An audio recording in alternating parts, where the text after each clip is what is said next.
March Madness is here, and many fans throughout the country have finished filling out their brackets for this year's tournament. Joseph Finnerty is a senior at Charleston Southern University studying political science. In his spare time, he studies basketball.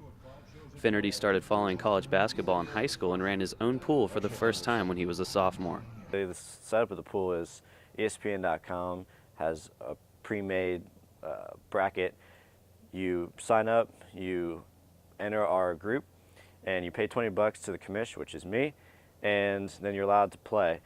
He says he'll do anything to gain an advantage on the competition.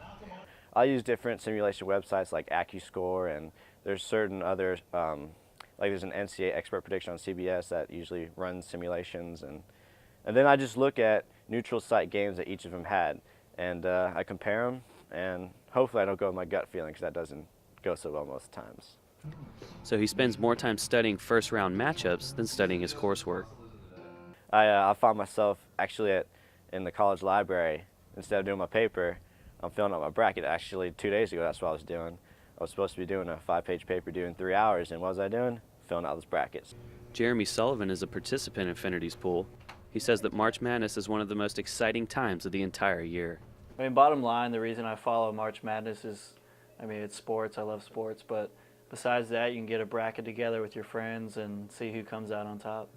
He's been doing March Madness pools for a couple of years and says that this is one of the most important times of the season.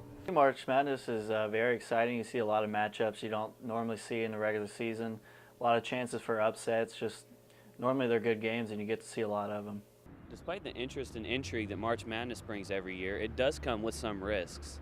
The FBI estimates that over $2.5 billion is gambled every year during March Madness, with only $80 million of that being bet legally.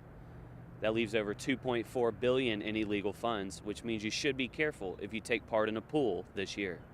Typically it's about in the $20 range. That's what most people can afford and most people risk to lose. But if you get 10, 12 people in it, that's a nice pot.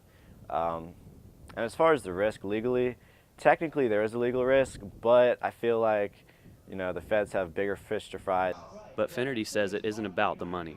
I could lose $20. It happens more often than people probably think, but it's pride. It's all about pride. And that could be what makes March so maddening after all. Ryan Mace, Carolina News.